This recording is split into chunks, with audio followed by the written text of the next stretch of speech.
Today we're going to be talking about self-efficacy. First, we're going to start by talking about what self-efficacy is. Next, we'll look at the effects self-efficacy has on us and where self-efficacy comes from. And finally, we'll talk about how to change our self-efficacy. There will be quiz questions throughout the lesson, so make sure you pay attention. Now, before we get into exactly what self-efficacy is and does, I'd like you to do a little exercise for me. Think about your math capabilities. Are you a math person? Do sines and cosines fill you with dread? Why or why not? Hold on to that as we move forward. So, self-efficacy is essentially a person's metacognitive measure of their ability to accomplish a specific task. It's not to be confused with overall self-esteem or some sort of generalized feeling of competence. People have self-efficacy levels that are specific to a single task or domain. For example, a person could have high self-efficacy for driving an automatic car, but still be very uncomfortable driving stick. Now let's take a moment to review.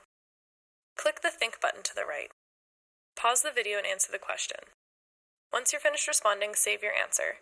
Then click the Watch button and continue viewing the video. Think about the definition of self-efficacy as you understand it. Does this match up with the original definition? So what does this idea of self-efficacy mean for our day-to-day lives? Our evaluation of ourselves has a profound effect on how we interact with the world. It can impact what we choose to do, how much effort we put into a task, how persistent we are in achieving a goal, the emotions we feel about what we are doing, our metacognitive processes, and the strategies we use to complete a task. Say a student has low self-efficacy in their ability to do math. That student will above all else try to avoid doing math, and when forced to do so will make less of an effort, be less persistent, and feel negative emotions about the task. I'm bad at math, which means I'll do poorly at math-related tasks, so why bother putting any effort into the task? This is a sort of self-fulfilling prophecy. By not putting effort into the task, a person would get poor grades, and those poor grades would loop back around and lower their self-efficacy further. It's time for another question. Go to the next question in the Think section. Now pause the video and answer that question. Once you're finished responding, save your answer. Then click the Watch button on the right and continue viewing the video.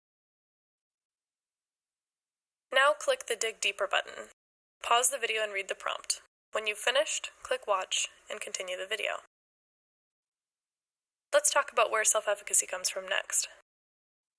Self-efficacy can come from a few different places. First, we have mastery experiences. These come from doing a task over and over, which either increases or decreases your confidence in that task. Succeeding at or mastering a skill increases confidence in your abilities overall, but it also increases your self-efficacy beliefs about your ability to do that specific task. For example, reaching a new personal weightlifting record increases your self-efficacy and your weightlifting ability, and may lead you to push yourself harder in the gym from now on. Vicarious experiences happen when you see someone else accomplish a task, and then you compare yourself to them. This usually occurs when the person you're comparing yourself to is similar to you in skill or competence level. Comparisons to people who are not similar to you in these ways will not affect your self-efficacy as strongly because their abilities are unrelated to your own. Therefore, the people we compare ourselves to are usually our peers. For instance, say my friend Greg generally gets bad grades. Seeing him do well in a math assignment would then make me think I could do even better. Self-efficacy can be influenced through persuasion. When people tell you that you're good or bad at something, it alters your perception of your capabilities. This reinforcement from others is especially effective when the person giving it is someone you trust and respect, and when the praise that person is giving is valid. If someone told you that you played a game of soccer really well, even though they didn't watch the game, would their praise impact your feelings about how you did? Probably not much. Finally, self-efficacy can change moment to moment based on your emotions and physiological state. For instance, going into a test after hearing tragic news might lower your confidence in your test-taking ability. This source of self-efficacy is not as powerful as the ones we've just discussed, but emotional and physiological states can impact performance as well, which can in turn affect self-efficacy.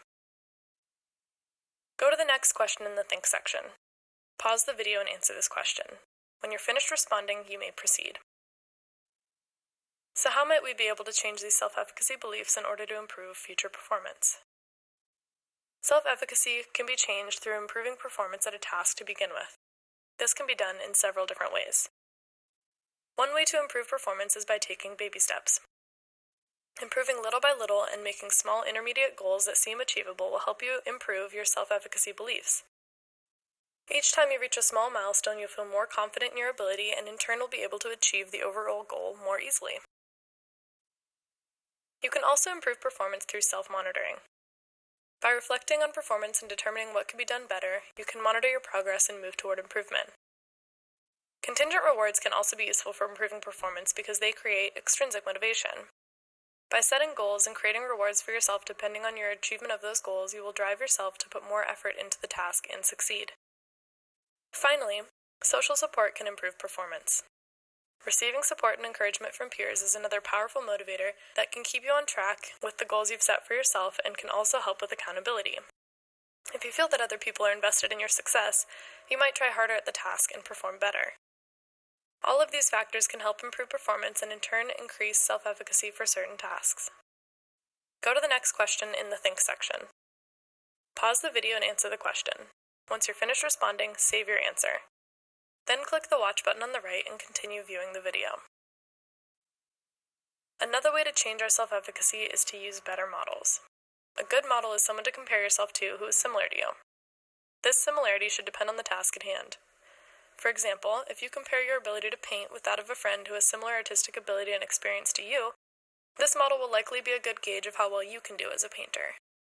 However, if you compare yourself to a famous artist whose work is showcased in major galleries across the world, you probably will feel like you have no artistic ability simply because you cannot possibly match up to such high standards.